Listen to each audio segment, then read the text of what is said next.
이번 강좌는 그 작년에나 특강으로 이렇게 깔아뒀던 그런 강좌인데, 이 괜히 특강을 깔면 내가 하고 싶지 않은 마음이 생길까봐 이것저것 그냥 올해는 다 끌어 넣어서, 그죠? 정규 강좌로 다 넣어놨습니다.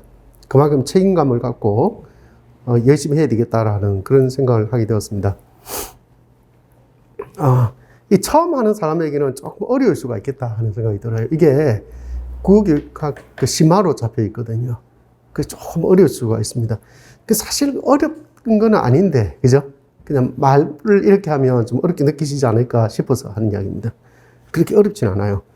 예전에 제가 대학 강의할 때, 4학년들이 너무 공부를 안 한 것 같아서, 걔들한테 제가, 야, 너희들 다음 주에 이거 내가 문제를 좀 만들어 올 테니까, 문제에 대한 가로넣기 쉬운 걸 해올 테니까, 답 좀 달아봐. 이렇게 해서 만들기 시작했어요. 그때 만들고, 그때 이것도 만들고, 문법도 만들고, 이랬거든요. 그걸 해보니까 은근 괜찮고 재미있어서 좀 더 만들고 좀 더 만들고 하다 보니 지금처럼 이렇게 되어버렸습니다. 만들 때 핵심은 그거였어요. 말 그대로 핵심 개념이 뭐냐. 그죠? 우리 국어교육학 할 때 핵심 개념이 뭐냐. 그죠? 핵심 개념은 2015 개정 교육과정에서 제일 중시하는 개념인데, 그죠? 개념이 뭐냐. 다르게 말하면 키워드가 뭐냐. 그죠?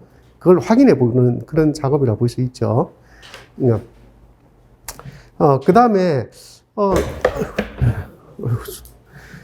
은근 이게 시험에도 나와요. 잘 나옵니다. 이게, 여러분들 생각할 때는 이론이 굉장히 거창하게 국어교육학에 이론이 많은 것처럼 보여도 사실 그렇지 않아요. 그죠? 그렇지 않고, 딱 정해져 있는 틀 속에서 운영되거든요. 그죠? 그래서, 아마 내일쯤 되면 제가 교재 소개도 좀 하고 그럴 텐데, 그때 느끼겠지만, 우리 교재가 그렇게 두껍지가 않아요. 이번에 또 새로 만들어지면서 또 편집을 또 그렇게 해서 그런지 양이 얼마 안 돼요. 그죠? 많지가 않습니다. 그래서 이 말은 다르게 말하면 어떻게 되냐면, 키워드 몇 개만 알고 있으면 된다는 뜻도 되겠죠. 그죠? 키워드 몇 개만 알면 된다. 그 키워드가 어차피 그렇게 어렵지도 않으니, 그죠? 우리가 무슨 수학 문제 푸는 건 아니잖아요. 그렇지 않습니까? 그래서 그닥 어려운 것도 아니에요. 그걸 이것저것에서 조금 더 끌어와서 조금 더 살펴보자라는 의미가 있는 것이지 아주 대단히 어렵고 깊이 있진 않아요. 사실은. 아시겠죠? 그 다음에, 또 한 가지는 우리가 보는 키워드는 거의 임용시험에 맞춰져 있어요. 이 정도가 딱 임용시험 정도가 아닐까? 하는 정도의 수준에 머물러 있지, 전문적인 이론들을 끌고 오지는 않았어요. 솔직히 말해서. 그래서 그렇게 어렵지 않다는 걸 기억해 두시고요. 그렇다 해서 중요하지 않은 것은 또 아니에요. 무지 중요한 부분이 많습니다. 그죠? 중요한 부분이 많고, 이것이 보완이 되어야, 1, 2월 하는 또 다른 국어교육학의 기본을 하는 거하고 좀 연계를 갖추고 있어요. 근데 1, 2월에 기본 강의하는 거는, 2달 동안 해야 될 게 너무 많잖아요. 그죠? 많은데, 내용은 사람의 생각에 따라 다르겠지만 생각보다 좀 해나가야 될 게 많아요. 그것을 기준으로 삼다면 지금 하는 내용은 어떤 체계를 찾기보다는, 아시겠죠? 체계를 찾기보다는 말 그대로 이제 개념에 대한 이해에 초점이 맞춰져 있다. 이 정도 해놓고 보면 기본 강의 들을 때도 무지 쉽지 않을까 하는 생각이 좀 들어요. 우리가 공부할 때 왜 개념에 집중하냐면 개념은 다르게 말하면 용어와 개념은 좀 다른 개념이긴 한데, 그죠? 일단 용어에 대해서 안단 말이 되잖아요. 그죠? 근데 용어는 누가 만들어낸 말이냐면 학자들이 만들어낸 개념이에요. 쉽게 말해서 학자들이 만들어낸 개념이에요. 그죠? 자, 예를 들어서 우리가, 예전에 들었잖아요. 그죠? 독서하고 읽기가 같은 말일까? 우리 일상생활 속에서 독서 좀 해라, 읽기 좀 해라, 이런 말 쓰잖아. 왜? 그죠? 근데 학자들이 사용할 때 독서의 개념과 근데 일반인들이 사용하는 독서의 개념은 좀 다르겠죠. 그죠? 같을까 다를까? 달라요. 미안하지만. 그러니까 학자들이 사용하는 독서의 개념에는 나름의 패러다임이 들어있어요. 그죠? 예를 들어서 인지심리학적 관점에서 바라본 독서의 개념하고 행동주의적 관점에서 바라본 독서의 개념이 달라요. 그렇지 않을까요? 그러니까 기본적으로 인디주의적인 관점에서 독서를 바라보는 사람들 머릿속에는 기본적으로 읽기를 어디에서 출발하는 거예요? 읽기를. 빈 공간을 내 머릿속에 있는 배경 지식이나 여러 가지 추론의 단서를 이용해서 메워가는 과정이라고 생각해요. 아시겠죠? 메워가는 과정이라고 생각한다고요. 그죠? 심지어는 독서의 가장 기본은 추론하는 것이다.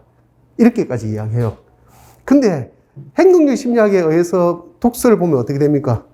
그냥 글을 있는 그대로 하는 것입니다. 써진 글 그대로 그냥 하나하나 차근차근 해독하는 과정? 무슨 말인지 알겠죠? 그렇게 받아들이죠. 그럼 누가 그렇게 독서란 말을 쓰고 읽기란 말을 만들어냈을까? 자연스럽게 만들어졌겠지만 그걸 학문의 영역으로 들어오는 순간, 그죠? 자연스럽게 만들어진 일상어가 아닌 게 되어버려요. 아시겠죠? 일상어가 아닌 게 되어버려요. 여러분들 중에 이제 대학원 과정까지 공부해 본 사람 있는지 모르겠지만, 그 학자들은 뭐 하는 사람이냐면, 용어를 만드는 사람이라는 말을 나는 많이 들었어요. 용어를 만드는 사람이다. 왜냐하면, 어떤 사람은 그런 적을 한 적이 있었어요. 왜 우리가, 작문 활동할 때 있잖아요. 그죠? 저 학생들을 어떻게 작문을 잘할 수 있게 도와줄 수 있을까? 와 관련된 박사학위 논문을 쓰는 경우가 있었는데요. 그와 관련된 용어를 어떤 말을 써서 제목을 붙일까에 대해서 무지 고민하고 있더라고. 근데 그분이 결국은 초등학교 교사였거든요. 어떤 용어를 가져와 썼냐면, 촉발이라는 용어를 가져와 썼어요. 촉발. 촉발적이라는 말을 만들어 쓰더라고요. 근데 그 촉발적이란 말을 사실 학문 용어에서 쓰는 것은 아니잖아요. 잘 쓰기가 쉽지 않잖아요. 왜, 그죠? 근데 그분이 어쨌든, 그런 어떤 쓸 수 있도록 도와주게 하기 위한 어떤 장치로서 촉발적이라는 말을 씀으로 해서 그 촉발적이라는 말이 이제 뭐가 된 거야? 학문의 영역으로 들어오게 된 거죠. 그렇지 않습니까? 그 별것 아닌 것처럼 보일지 모르겠지만 바로 그런 게 바로 의의가 있는 것이죠. 그러니까 국어교육학에서 제일 먼저 서술형의 시험 문제에 나온 게 뭐라 했어요? 스키마였습니다. 스키마가 제일 먼저 시험 문제에 나왔다 했죠. 그죠? 이거는 1997년인가 그때 나왔어요. 97년 모의평가에서 제일 첫 번째로 나온 말이 스키마였습니다. 그러니까 우리는 일반적인 삶의 공간에서 뭐 배경지식 이런 말을 많이 쓰잖아요. 솔직히 배경지식이 어쩌고 좀 많이 쓰잖아요. 왜 그죠? 근데 왜 하필이면 스키마라는 말을 썼을까? 이유가 있다는 거죠. 이유가 있다. 그죠? 그냥 쓴 것이 아니고 스키마라는 말을 만들어 쓰는 순간 그 속에는 스키마이게끔 하는 어떤 내용들을 포함시킨다고요. 그 용어 속에 다 포함시킨다고요. 무슨 말인지 알겠죠? 그런 식으로 우리가 쓰는 용어는 우리는 일상생활어를 지금 우리가 국어교육학에서 공부하는 건 아니잖아요. 왜, 그죠? 일상생활어가 아니고 학문적인 용어를 쓰는 것인데 그게 어쩌면 많이 보편화되어서 이제는 일상생활어처럼 된 것이에요. 아시겠죠? 일상생활어처럼 된 것이다. 또 그것도 어떻게 따지냐면 사람마다 약간 차이가 있다. 그죠? 국어교육학을 처음 대하는 사람은 전부 다 뭐일 가능성이 높아? 낯설게 느껴지거나 또 익숙하게 느껴졌다는 것은 일상생활어를 기준으로 봤기 때문에 그래요. 익숙하게 느껴진다는 거죠. 그죠? 근데 공부를 조금 한 사람들은 일상생활어로 보는 것이 아니고 뭘로 이해하는 거야? 국어교육학의 한 분야로서 이해하게 돼 있어요. 아시겠죠? 그렇게 좀 차이가 납니다. 이걸 우리 중학교, 고등학교 학생들에게 똑같이 가르치거든요. 그럴 때는 우리는 중학교, 고등학교 학생들은 이런 용어들을 어떻게 받아들인 거야? 학문적 용어로 받아들이지 않아요. 그냥 배워야 될 부분, 공부해야 될 내용으로 받아들여요. 그렇지 않을까? 그냥 공부해야 될 내용이죠. 어떤 아이에게는 암기해야 될 내용으로 이해할 수 있고, 그죠? 어떤 아이에게는 뭐 그냥 이해하고 넘어가야 될 부분으로 이해하게 되죠. 그죠? 그냥 공부할 내용이지, 그게 학문적 용어야, 이렇게 생각하지는 않아요. 아시겠죠? 자, 어쨌든, 우리가 지금 보고자 하는 것은, 어쨌든 출발은 학문적인 용어에서 출발했겠지만, 그죠? 했겠지만 조금 공부한 사람에게는 일상어처럼 느껴지는, 공부 안 된 사람에게는 낯설게 느껴지는 용어에 대한 조금 더 깊이 있는 이해를 해보겠다는 것이 이번 강좌의 목표이고, 그러니까 만약에 이 강의를 끝까지 다 한 10주 정도 계획하고 있거든요. 다 하고 난 뒤에 여러분들은 상당한 수준의 국어교육학적 지식을 갖추게 될 것이다. 일종의 기대 효과입니다. 내가 이 기대 효과를 언제 배웠냐면요. 저 친구가, 맞지? 2차 할 때, 수업 실현할 때, 연습할 때, 그죠? 기대 효과를 보여줬잖아. 맞지? 그걸 보고 내가 깜짝 놀랐어요. 와, 여러분들이 만약에 이 수업을 하고 난 뒤에는 어떻게 될 거예요? 하는 순간에 내 머릿속에서 그림이 확 그려지는 거야. 그때는 충격을 받았어요. 아, 기대 효과가 이렇게 큰 것이구나. 응? 그래서 요즘에 내가 우리 애들한테 항상 그런 이야기 해요. 너가 오늘 가서 학원 가서 어떤 수업을 들으면 네가 항상 생각하라고. 어느 정도 네가 위치에 올라가 있을 건지를 생각하면서 공부하면 공부에 재미가 있을 것 같다. 아시겠죠? 그러니까 여러분들이 적어도 한 10주가 될지 12주가 될지 모르겠지만 쭉 계속 따라가면 상당한 수준의 지식에 이르게 될 것이다. 아시겠죠? 참고로 이 속에 있는 키워드는 한 90몇 가지 정도 키워드가 되거든요. 되고요.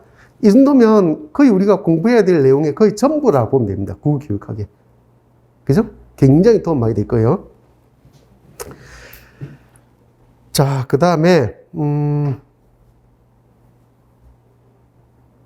이 화요일에 우리가 2시간씩 계획하고 있습니다. 그죠? 하고 있는데, 되도록이면 2시간을 꼭꼭 좀 채워보도록 그렇게 하겠습니다.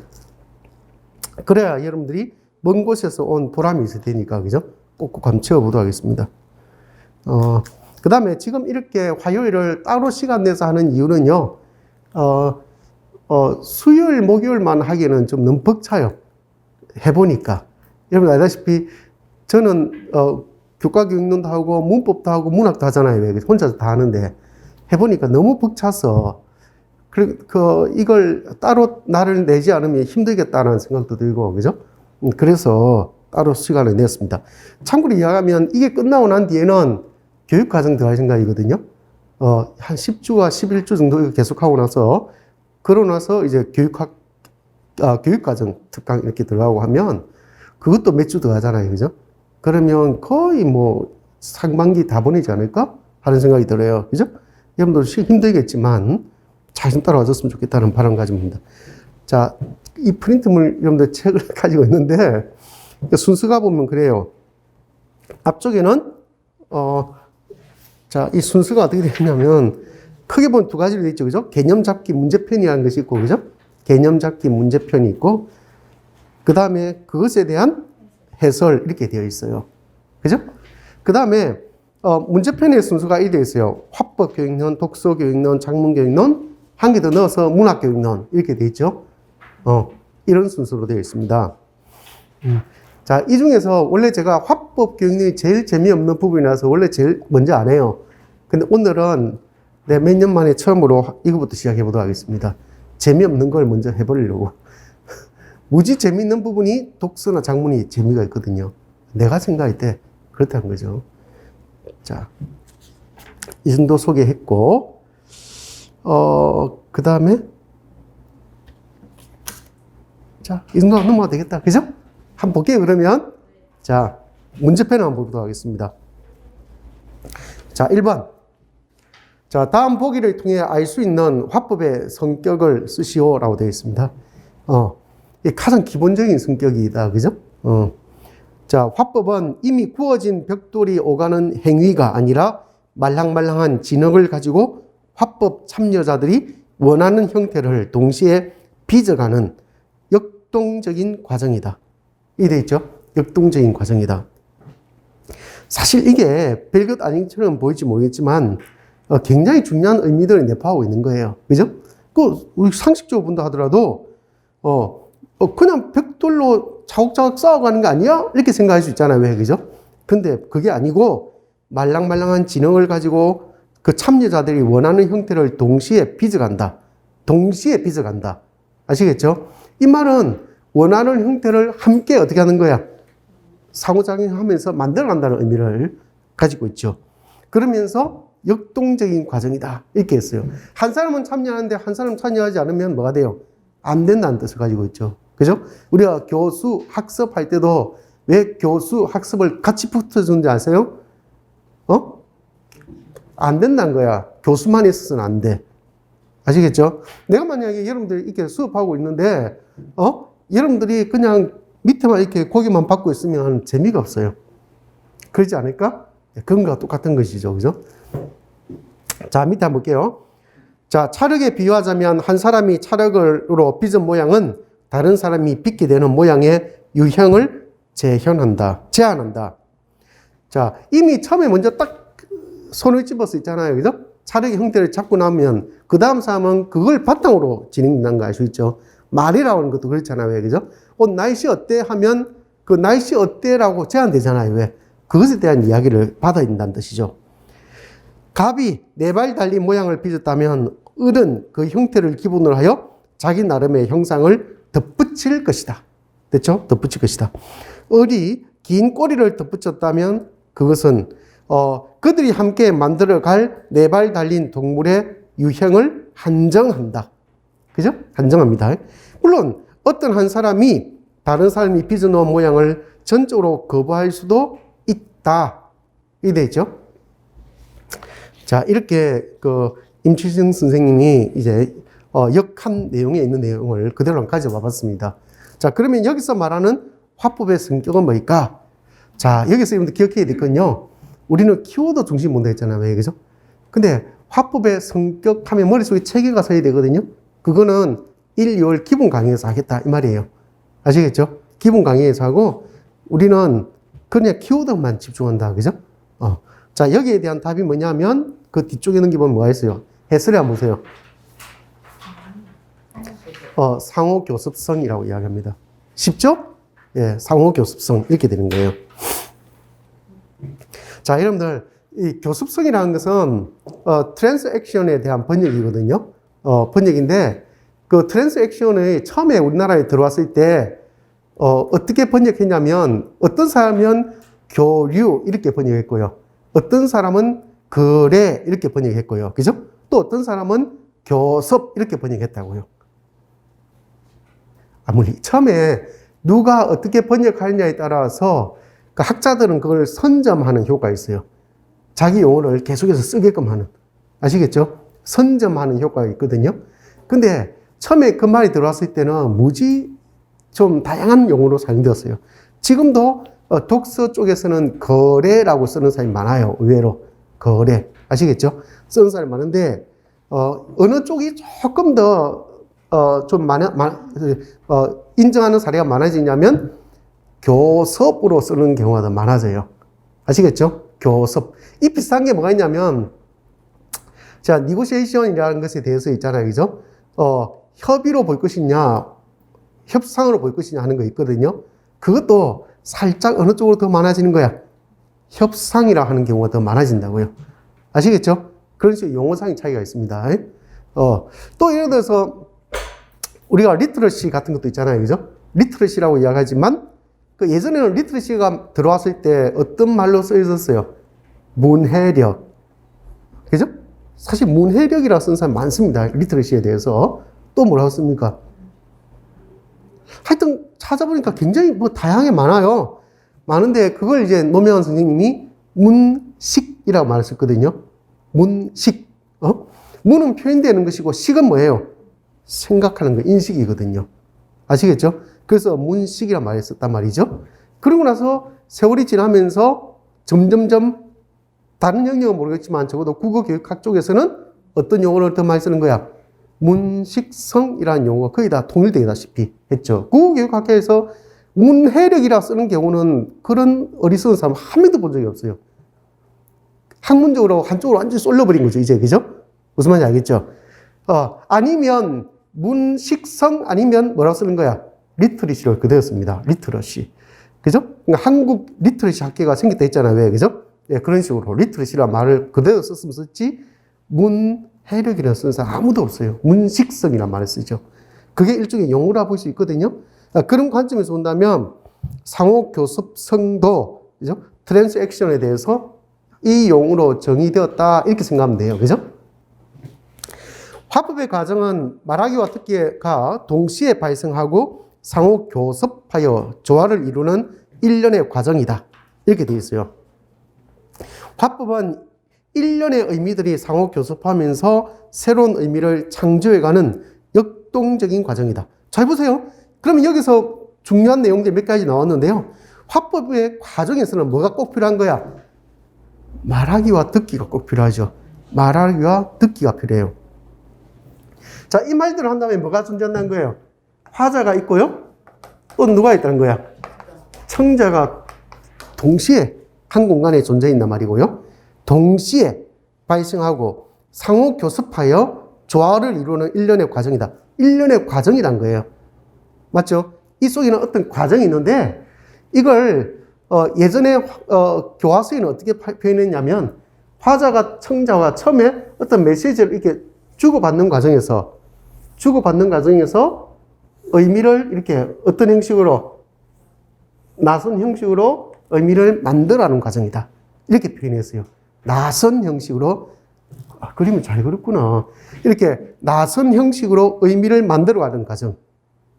이 말들을 한다면 점점 어떻게 돼요? 점점 그들이 어떤 특정한 의미를 만들어간다는 거예요. 빚어간단 말이 되죠. 아까 차력으로 빚어가듯이. 그죠? 예, 그런 의미를 갖습니다. 그러니까 이걸 우리 뭐라 하냐면 나선적 의미 구성이다. 이렇게 이야기합니다. 아시겠죠? 나선적으로 의미를 구성해가는 것이다. 그걸 여기서는 역동적인 과정이다. 이렇게 표현했어요. 됐죠? 예. 이때 상호교섭은 의미가 참여자들 간의 협력으로 창조된다. 이해됐죠? 협력으로 창조되고요. 낯선 형식으로 진행되는 성격을 지니고 있음을 뜻한다. 이돼 있어요. 이게 화법의 정의이기도 하고요. 교습의 과정이기도 합니다. 자, 화법의 상호교섭성이라는 것에 대한 이야기가 쭉 전달되고 있고요. 서로 의미를 교습해가면서 의미를 새로이 구성해가는 것을 가리킨다. 이래 있죠. 그죠? 구성해가는 과정이다.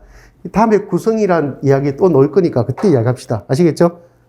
의미를 구성해가는 과정이다. 이래 있고요. 자, 그 다음에 상호교습성은 말하기와 듣기를 이해와 표현의 과정으로 보아 분리하여 교육하는 것에 문제를 제기합니다. 예전에 시험이 나온 적이 있어요. 기출문제, 그죠?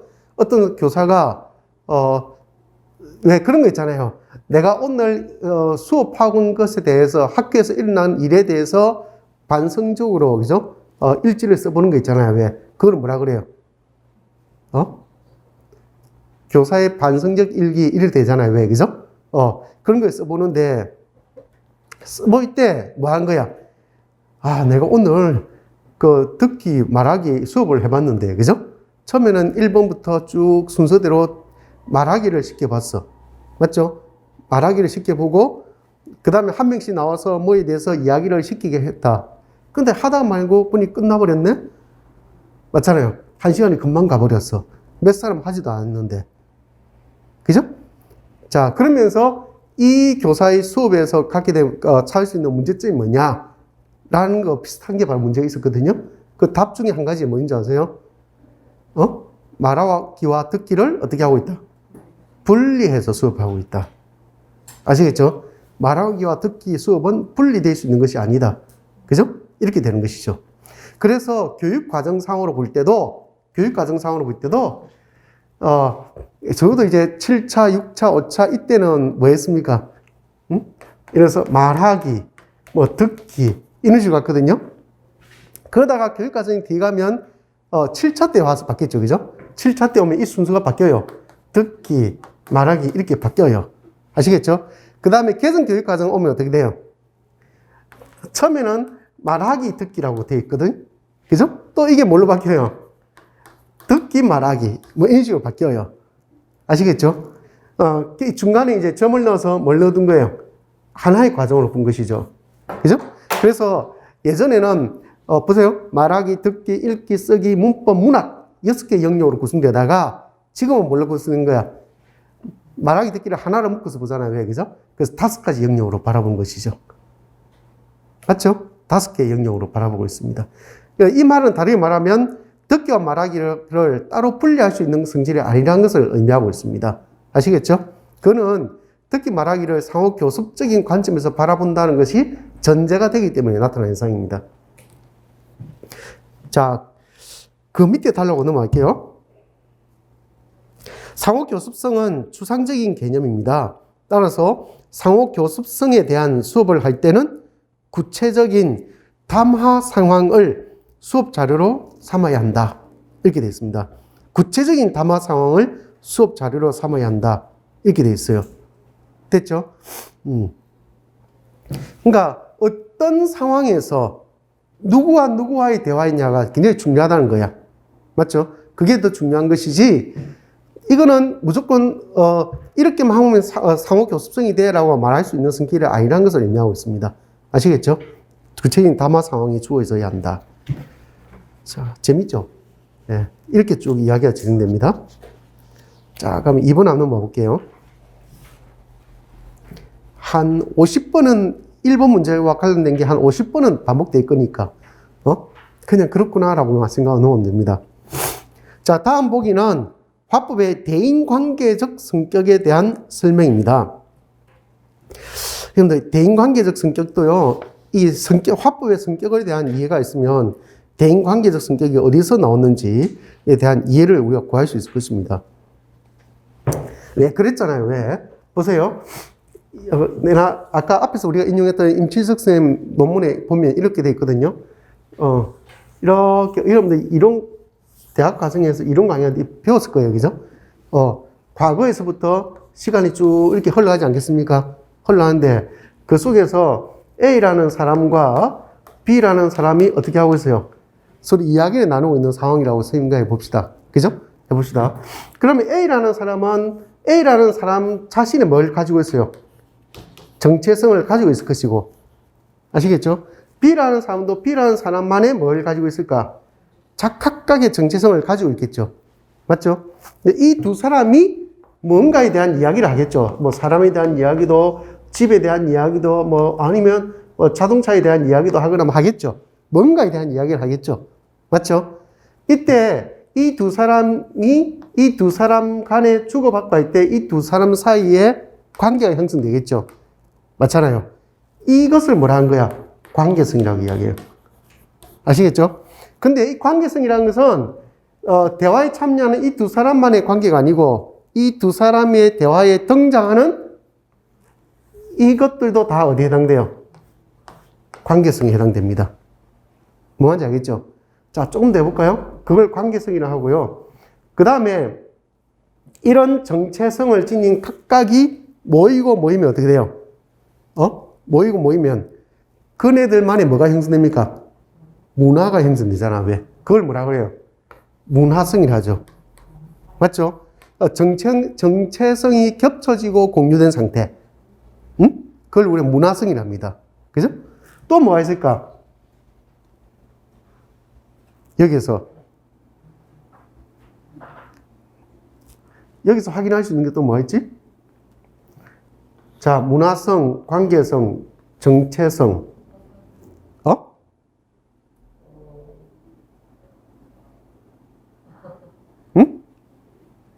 상호작용성. 맞잖아요. 그죠? 주고받아야 되는 거니까. 상호작용성. 그죠? 상호작용성. 또는, 문화성은 다른 말로 사회성. 사회문화성. 아시겠죠? 다음에 또 하도록 하겠습니다. 자, 이런 것들을 이 모자에서 다 확인할 수 있습니다. 그 중에 우리는 뭘 보겠다고요? 대인 관계성을 보겠다. 이렇게 볼 수 있습니다.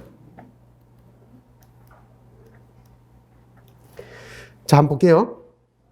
자, 관계를 맺고 유지하는 데 있어 중요한 가치는 인정과 배려입니다. 인정과 배려. 현대사회 구성원들이 자기 중심적으로 변하면서 다른 사람과 관계를 맺고 더불어 삶을 나누고자 하는 화법에 대한 관심이 부족하다. 그렇대요. 그죠? 그렇대요. 나는 우리 애들을 통해서 그걸 확실히 느끼거든요. 예를 들어서 우리 같이 앉아 식탁에서 뭐 밥 먹거나 뭐 서로 이야기 나눌 때가 있잖아요. 그죠? 그럴 때는 저 먼저 있나요? 하면서 가버려요. 뭐 이야기 좀 더 앉아있으면 좋잖아. 왜, 그죠? 저 먼저 가요 하면서 가버린다고. 그러더라고. 그러면 이제 나하고 우리 집사람은 둘이만 뻥하니 남아있어요. 우리 서로 눈치 보는 거지. 일어나야 될까? 계속 있어야 될까? 우리 세대는 그런 세대라고. 근데 우리 애 세대는 저 먼저 가요 하면서 가버리는 세대. 그죠? 또 요즘 애들이 또 그런 게 있어요. 뭐뭐 이야기 하다가 자기에게 조금 불리한 이야기를 할 수가 있잖아. 우리 부모로서. 맞죠? 그러면 우리 애들은 바로 그래요. 그 자리에서. 특히 우리 큰애를 보면 아빠 좀 전에 하신 말씀 수정하세요. 저 기분 나빠요. 바로 이야기해요. 그거 말을 바꿔주거나 저한테 잘못했다고 하세요. 근데 굉장히 충격받아요. 요즘에 말을 함부로 못해요. 굉장히 그게 따져보면 자기중심적이다라고 볼 수도 있지만 굉장히 자기애가 강한 사람들인 것 같아요. 그걸 요즘 많이 느껴요. 그래서 내가 요즘 사람들이라고 썼지만 말을 진짜 조심해야 되겠구나 하는 걸 느껴요. 우리는 내가 어릴 때는 우리 부모 세대에게 어떻게 되었어요? 좀 굉장히 억압적인 상황에서 살았거든요. 뭐 해 하면 그래 해야 되는 것처럼 그렇게 인식했는데 지금 우리 애들 보면 내가 저 나이 때 저랬나 하는 생각이 들 정도로 굉장히 자기 애가 강하더라고요. 그게 자기 중심적인 뜻은 아니고 아시겠죠? 예. 자, 인정과 배려가 중요한데요. 특히 우리나라는 관계를 통해 사회적 질서를 형성하고 유지하는 전통을 가지고 있습니다. 그죠? 우리의 사회문화적인 전통이 그래요. 사회문화적인 전통이. 그러다 보니 관계를 중시한다는 것을 뭘 통해 드러납니까? 언어를 통해 드러나죠. 그죠? 어떤 언어? 예를 들어서, 영어로는 그냥 mother, father로 끝날 수 있고 또는 uncle로 끝날 수 있는 말이, 그죠? 우리는 어때요? 무지 다양해요. 복잡하고. 그죠? 무지 다양하고 복잡해요. 그러니까 아버지도 그냥 아버지만 존재하지 않는 것이죠. 그렇지 않습니까? 요즘에 TV 보고 있으면 조금 애매한 게 자기 아버지를 아버님이라고 자기 어머니를 어머님이라고 표현한 거 보면 나는 어색해요, 지금도. 이 세상에 있는 아버지는 아버지 혼자밖에 없잖아. 왜? 근데 왜 남들한테 내 아버지를 소개할 때 아버님이라 하지? 내 아버지라 하는 것 자체만으로도 존재에 대한 인식이 분명히 되는 거잖아. 그러면 아버지라 하면 낮춘말이고 그러면 아버님이 하면 높은 말인가? 어떻게 생각합니까? 나는 연예인들도 구호교육을 바꿔 좀 TV에 넣었으면 좋겠어요. 요즘에 특히 뭐 할 때, 오락하는 행식 있잖아요. 그죠? 나와서 이야기할 때 보면, 어느 정도 좀 적절하지 않은 표현을 좀 많이 쓰는 것 같아요. 그죠? 굉장히 그런 것들이 거슬리더라고. 자기 아버지를 아버님이라 하고. 그죠? 그러면 장인어른한테는 뭐라 했지? 모르겠네. 자, 그런 관계를 중시하기 때문에 그래요. 그죠? 우리는, 예를 들어서, 저하고 저희 집사람이 결혼하고 나서 있잖아요. 그죠? 처음에, 굉장히 우리 집안에 그 형제들 많고 할 거잖아. 왜? 그죠? 그 관계들에 대한 인식이 굉장히 복잡해요. 누구라고 불러야, 뭐라고 불러야 되지? 이런 거 있잖아요. 왜? 그죠? 뭐라고 불러, 아주머니라고 해야 되나? 또 그러지 않으면 삼촌이라고 해야 되나? 뭐, 5촌, 6촌, 7촌 다 뭐라고 불러야 되지? 이런 거 있잖아요. 왜? 그죠? 그냥 아가씨는 높여야 될까? 낮춰야 될까? 내 손 아래에 있는 아가씨인데 말을 높여야 될까? 낮춰야 될까?부터 해가지고 복잡해요. 특히 우리나라의 가족 관계는 무지 복잡합니다. 그죠? 그게 우리의 사회문화적인, 일종의 관계 때문에 그래요. 아시겠죠? 우리의 사회문화적인 관계 때문에 그렇다. 자, 그래서 여기도 표현하고 있는 우리나라는 관계를 통해 사회적 질서를 형성하고 유지하는 전통을 가지고 있다는 말이 바로 그 이유입니다. 그죠? 자, 때문에 여기에 입문해야 하는 학생들에게 관계 중심의 화법을 지도하는 것은 중요한 의미를 지닌다. 이렇게 되어 있어요. 자, 뒤로 한번 넘어가 볼게요. 자, 인정과 배려에 대한 이야기를 했지만 사실 여기서 말하고자 하는 것은 대인관계성입니다. 관계성이라 했지만 대인관계성은 똑같은 거예요. 그죠? 자, 화법은 상대에 대한 일방적인 전달 행위가 아닙니다. 됐죠? 한때는 일방적인 전달 행위였던 적이 있죠. 트랜스미션, 그죠? 트랜스미션 또는 트랜스퍼, 그죠? 같은 말인데 한때는 말하기 듣기도 그렇지만 읽기도 그랬던 적이 있습니다. 트랜스미션이었던 적이 있었어요. 일방적인 전달일 때가 있었다고요. 그죠? 근데 지금은 어떻게 됐어요? 세월이 더 지나면서 인터랙션의 시대가 있었고, 상호작용, 인터랙션의 시대가 있었고, 더 지나서 뭐가 된 거예요? 아까 앞에서 했잖아요. 사후교섭성. 트랜스액션의 시대로 온 것이죠. 무슨 말인지 알겠죠? 그러니까, 트랜스미션의 시대에서 인터랙션의 시대로 왔고, 그게 지금 뭐가 돼? 트랜스액션의 시대로 왔다고요. 이해됩니까? 그럼 잘 생각해보면, 일방적인 전달, 내가 주는 대로 받아 물어. 아시겠죠? 내가 A라 하면 A야? 라고 하던 시대에서, 아니, 의미라 하는 것은 니하고 나하고 상호작용하는 것이지. 맞잖아요. 주고받는 가운데 주고받는 것이지. 아시겠죠? 일방적인 전달이 어디서 하는 것이 바로 인터랙션의 시대였죠. 상호작용의 시대였죠. 됐습니까? 한 단계 더 나아가서 요즘에는 어떻게 된 거야? 아니지. 그냥 단순히 주고받는다 해서 되는 건 아니야. 함께 의미를 구성해가는 과정이야. 되겠습니까? 함께 의미를 만들어가는 과정이야. 그죠? 그게 바로 이 화법에도 나타났지만 독서 작문에도 똑같이 나타났죠. 그죠? 예, 바로 그런 거예요. 그래서 상대에 대한 일방적인 전달 행위가 아니라 상대와 더불어 소통하는 행위다. 때문에 화법이 사회 구성원들이 서로 관계를 맺는 데 중요한 역할을 수행한다. 사실 생각해 보세요. 우리의 삶 속에서 음성 언어적인 소통이 어쩌면 가장 뭐하기 좋아요? 관계를 맺기에 다 좋죠. 음성 언어적인 소통을 통해서. 그죠? 어느 세월에 글을 써서 소통을 하려고 했어요. 요즘 글과 말이 구분되지 않죠? 사실은 구분되지 않는 시대에 살고 있어요. 잘 생각해 보세요. 약간 벗어나 볼게요. 7차 교육과정 문법 교과서에 뭐가 실려 있었냐면 음성 언어와 문자 언어의 특징에 대해서 밝히는 글이 있었어요. 지금도 문법책에 가끔 나와요. 음성 언어의 특징은 무엇이고 문법 언어의 특징은 무엇이다. 아시겠죠? 근데 그 뒤에 탐구 문제에 뭐가 있었냐면 음성 언어와 문자 언어가 구분되지 않는 지점도 있어 요즘에는 하는 예들이 있었어요. 그건 이제 화법에도 쓰입니다. 그게 뭘까? 여러분 예를 안 들어보세요. 카톡. 응? 카톡으로 주고받는 거 있잖아요. 이거는 음성 언어입니까? 문자 언어입니까? 분명히 행위 자체는 뭐예요? 문자 언어적인 행위잖아. 맞죠? 근데 문자 언어를 그렇게 즉시로 있잖아요. 그죠? 서로 주고받지는 않아요. 문자는 약간의 시간 텀이라는 게 존재하는데 이거는 뭐야 돼? 동시에 내가 말하듯이 하고 있는 거야. 철수야, 많이 밥 먹어. 무슨 밥 먹어? 이런 식으로 있잖아요. 그죠? 그는 음성 언어적인 특징이라고. 아시겠죠? 또 다른 예가 뭐가 있을까? 텔레비전 자막 같은 거. 뭐 오락 프로그램 같은 거 있잖아요. 왜? 그죠? 그런 거 보면 쟤는 분명히 음성 언어로 말하고 있는데 바로 밑에 뭐가 나와요? 자막으로. 문자 언어가 바로 나오고 있어요. 그럼 그 자막으로 나오는 것은 음성 언어의 특징입니까? 문자 언어의 특징입니까? 애매하죠? 맞잖아요. 애매합니다. 이것인지 저것인지 구분이 안 되죠. 그죠?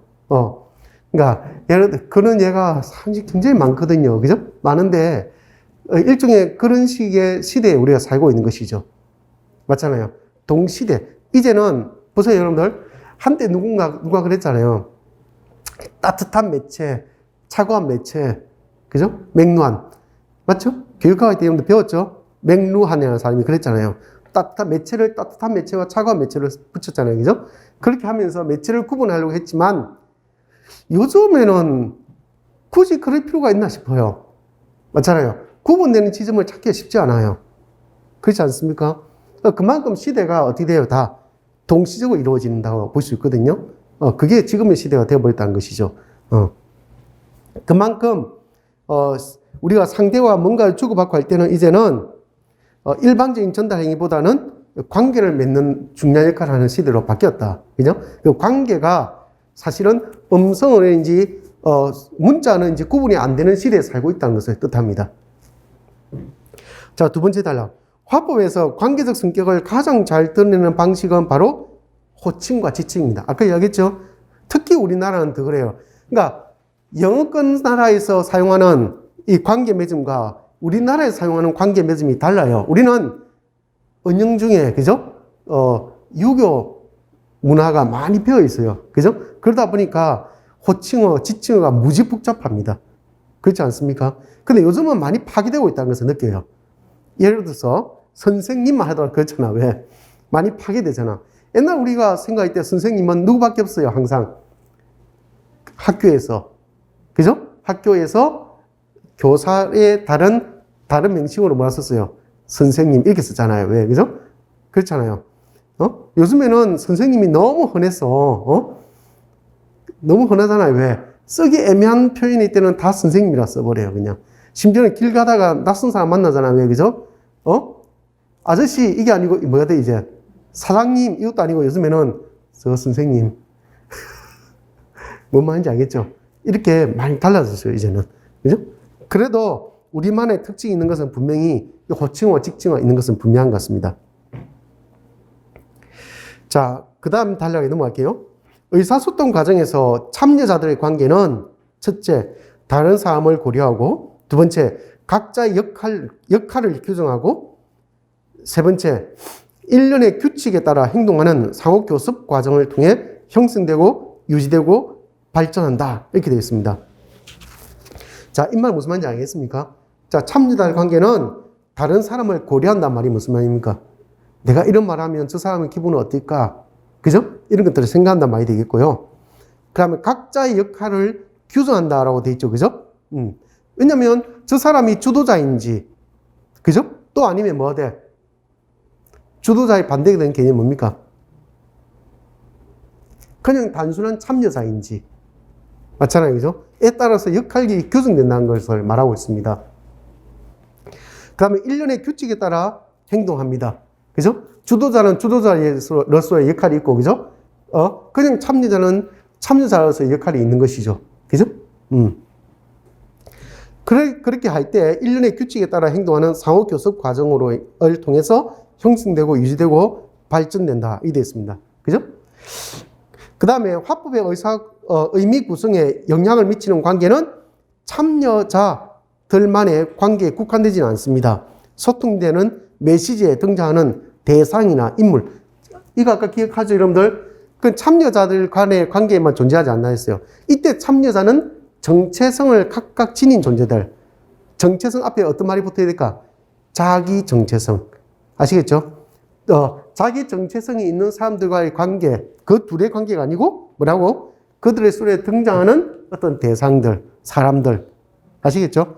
관계도 고려되어야 한다.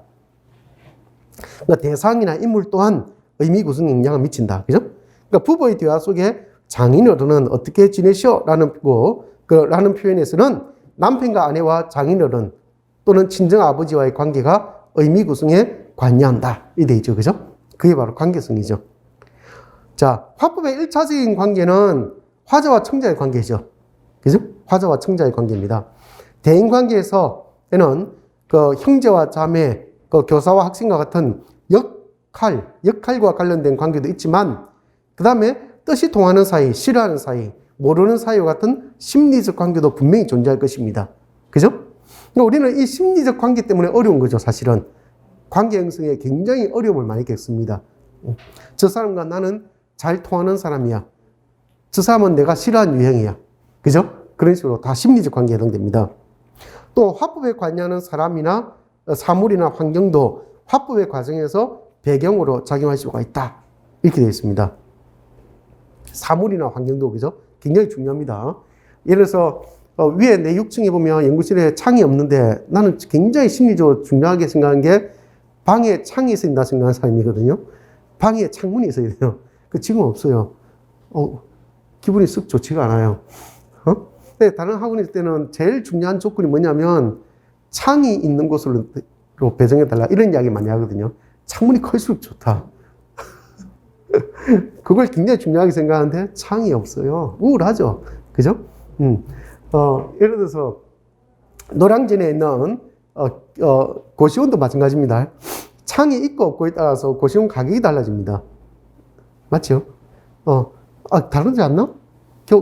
고시원 있는 사람 없나? 달라요. 그 다음에 독서실도요, 창문이 바로 옆에 있느냐, 고시원이 지하에 있어서 창문이 없느냐에 따라서 가격이 다릅니다. 그죠? 환경에 따라서 그렇게 차이가 난다는 것을 알 수 있죠. 그죠? 자, 그 다음에 역할과 관련된 관계는요, 외적 관계에 해당됩니다. 그래서 심리적 관계는 내적 관계에 해당되죠. 그죠? 역할이라고 하는 것은 이미 사회적으로 용인되고 주어진 관계잖아. 맞죠? 그래서 그걸 우리는 외적 관계라고요. 심리적 관계는 내적 관계랍니다. 자, 외적 관계는 명시적이든 암시적이든 사회적으로 일정한 규범이나 예절을 통해 존재하고요. 내적 관계는 담화를 나눌 때 지켜야 할 규범이나 예절이 친밀성 등에 따라 참여자들 사이에 암묵적으로 존재하는 것입니다. 됐죠? 암묵적으로 존재한다. 친밀성에 따라서. 자, 화자와 청자가 화법을 운용하는데 내적인 규칙과 외적인 규칙이 존재한다라고 되어 있죠. 그죠? 그러니까, 내적인 규칙이라는 것은, 내적으로 가지고 있는 규칙인데 서로 의사소통을 어떻게 해야 하는지 안내해주는 행동의 표준이 되는 것이고요. 그 다음 외적인 규칙은 다른 사람들이나 상황에 의해서 관계에 부여한 어떤 규칙입니다. 됐죠? 사회적 규칙이라고 볼 수 있죠. 됐습니까? 주어진 규칙, 그게 바로 외제적인 규칙, 외적 규칙이라고 보면 되고, 그죠? 암묵적인 규칙이 바로 내재적인 규칙입니다. 근데 암묵적인 규칙이라 하더라도요, 이 속에는 의사소통하는 과정에서 나름 행동의 표준이 된다는 것은요, 보세요. 처음에는 굉장히 서먹서먹해서 만나기 어렵잖아. 왜? 그죠? 옆에 있는 사람하고도 대화하기 어렵잖아. 근데 가만히 지켜보고 짬짬이 이야기하는 과정에서 아, 저 사람은 어떤 걸 좋아하더라. 어떤 것에 관심이 있더라 하는 거 아는 거예요. 어떻게 말하면 싫어하더라. 아시겠죠? 그걸 알기 때문에 서로 이야기 나눌 때 뭘 생각하는 거야? 그 사람이 가지고 있는 특성에 맞게끔 있잖아요. 그죠? 대화에 임할 수 있다는 것이죠. 그죠?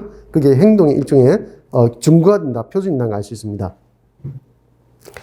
자, 그리고 사회적 인사말이나 호칭어나 지칭어는 어디에 해당될까? 외제적 규칙의 일부에 해당됩니다.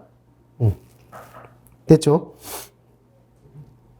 이거는 관계에 의해서 이미 사회적으로 용인되고 주어진 관계다 볼 수 있잖아요. 왜? 그죠? 왜 옛날에 기출도 된 적이 있지만 그 문법에서 나오는 얘가 그게 있잖아요. 왜? 그죠? 처음에 사적으로 친구 관계라 하더라도, 회사에 들어가서, 직위에 따라서 있잖아요. 그죠? 회사의 직위에 따라서 어떻게 되는 거야? 관계가 달라질 수도 있다. 그죠? 사적으로는 말을 놓을 수 있지만, 회사에 들어가면 공적인 공간에서 어떻게 돼요? 직위에 따라서 구분된다. 되겠죠? 그게 바로 외제적 규칙이라는 거 알 수 있습니다. 외적인 규칙이라는 거 알 수 있습니다. 마지막으로 화법의 관계적 목표는 자기 중심적이고 이기적으로 변하고 있는 현대 우리 사회에서 특별한 의미를 지닙니다.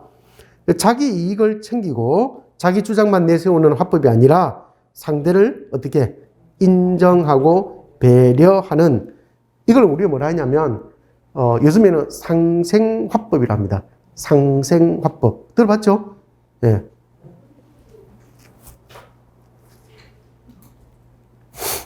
배려하는 화법 교육은 우리의 삶을 보다 풍요롭게 할 것이기 때문이다. 이렇게 돼 있어요.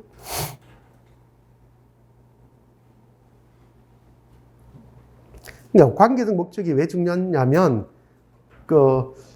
이제는, 외적이든 내적이든 있잖아요. 그죠? 관계에 대한 인식이 있으면, 되도록이면 자기 중심적으로, 행동하지 말고, 그죠? 좀 누구를 생각하는 거야. 상대를 좀, 생각해 볼 줄 알아야 된다. 아시겠죠? 그래야, 너무 지나치게 자기 중심적인 어떤 삶에서 좀 벗어날 수가 있다. 그죠? 그런 이야기를 하고자 한 겁니다. 그래서, 오늘날 교육의 중심도 점점 이 관계성에 주목하고 있어요. 관계성에 주목하고 있다. 알겠죠? 여기는 우리가 대인 관계성이라고 되어 있지만, 어쨌든 줄여서 우리 관계성이라 하잖아요. 그죠? 그게 주목하고 있습니다. 그럴 수밖에 없는 게 지금의 시대는 인지 구성주의가 아니고 사회 구성주의 시대에 살기 때문에 그렇습니다. 아시겠죠? 사회 구성주의 시대에 살기 때문이다.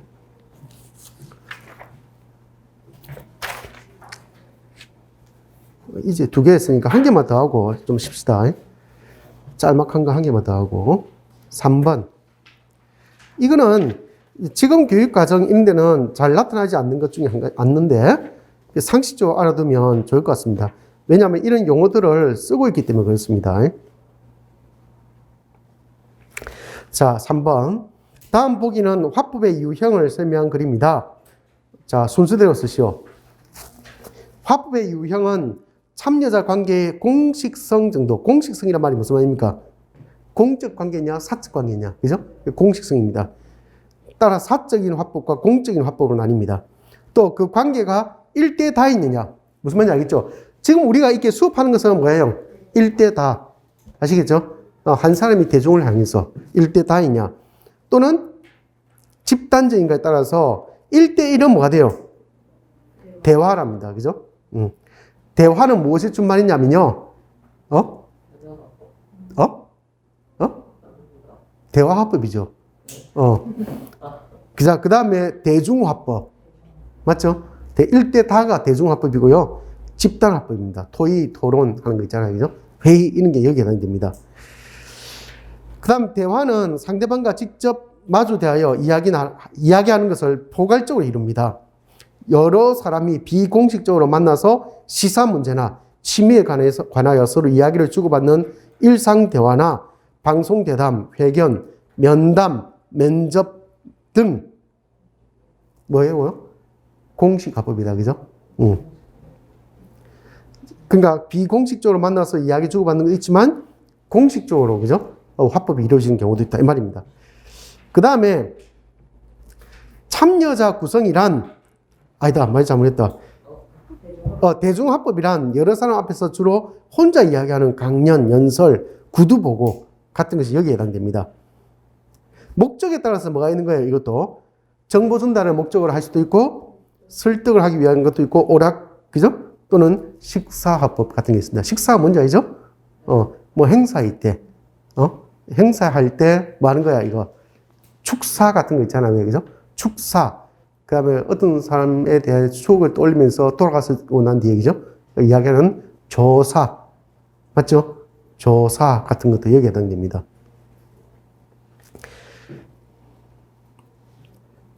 그 다음에 집단화법은 크게 토의, 토론 이렇게 나눌 수가 있고요.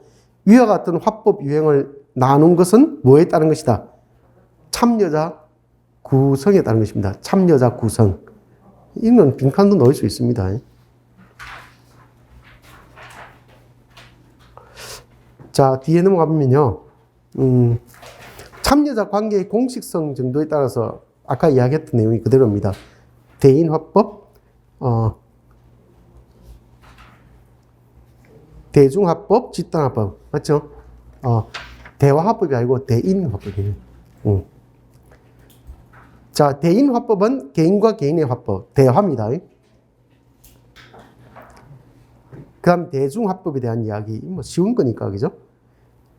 쭉 넘어가면 뭐라 했냐면, 일정한 조직을 가지고 있지는 않다. 그게 돼 있죠? 연설, 발표 등이 대중화법에 해당된다.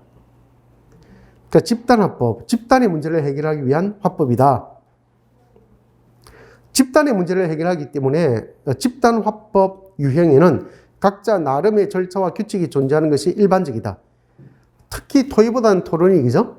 이건 논쟁적인 말하기 때문에 굉장히 규칙이 엄격하게 적용됩니다. 자, 여기까지 하면 되겠죠? 네. 자, 이런 식으로 쭉 하도록 하겠습니다. 내가 아까 처음에 이야기할 때 뭐라 했어요? 이 화법이 제일 재미없는 부분이 됐죠. 그죠?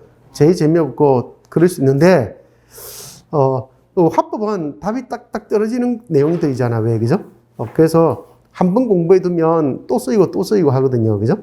그래서 두루 쓰일 수 있는 내용이다라고 생각할 수 있고요.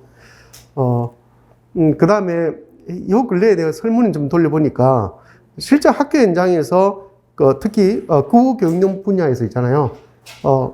임용 공부할 때 또는 임용 시험을 준비하면서 학교 현장에서 그대로 쓰일 수 있는 거, 그죠? 1대1로 잘 적용될 수 있는 것이 뭐냐 물어봤을 때 1등이 뭔지 아세요? 문법이었고요. 문법, 문학이었습니다. 문법과 문학. 아시겠죠? 그러니까 문법과 문학은 임용 공부하거나 또는 임용 시험을 치거나, 그죠?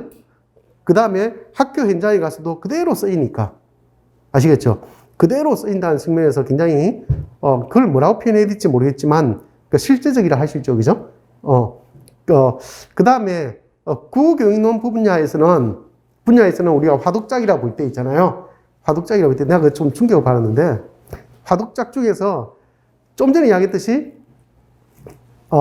학부 과정이나 임용 공부할 때나 임용 시험을 통해서나 학교 현장에서나, 그죠? 그나마 1대1대1로 대응될 수 있는 영역이 뭐냐?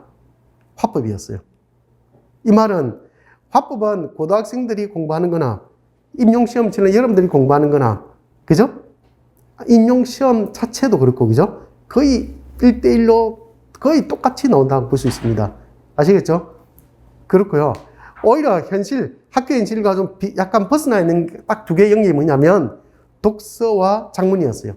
독서와 작문. 이건 누가 이야기했냐면 현장에 있는 일정 연수받는 사람들이 그런 이야기 했어요. 설문해보니까 그리 나왔어요. 독서와 작문은 왜 그러냐면 임용 공부할 때는 뭘 많이 봐요? 이론을 많이 보죠. 학교에서는 이론이 많이 안 나오잖아. 맞잖아요. 그죠? 그런 면에서 차이가 있다라고 이야기해요. 그만큼 화법이 거꾸로 이야기하면 재미없는 부분이라고 볼 수 있고요. 그죠? 좋게 이야기하면 실제적이라고 볼 수 있는 부분이 아닌가 하는 생각이 들어요. 자, 일단 여기까지 하고요. 자, 이런 식으로 할 거고요. 여러분들이 아까 내가 이야기했죠. 기대를 줬잖아요. 왜? 이거 이렇게 해서 쭉 해놓고 나서 보면 어쩌면 국유학 쪽이나 이 분야에서 최대한으로 할 수 있는 개념은 다 공부한다라고 생각할 수 있습니다. 굉장히 유익한 시간이 되겠죠? 예. 필수 코스라는 걸 꼭 인정하고 열심히 했으면 좋겠습니다. 좀 쉬겠습니다.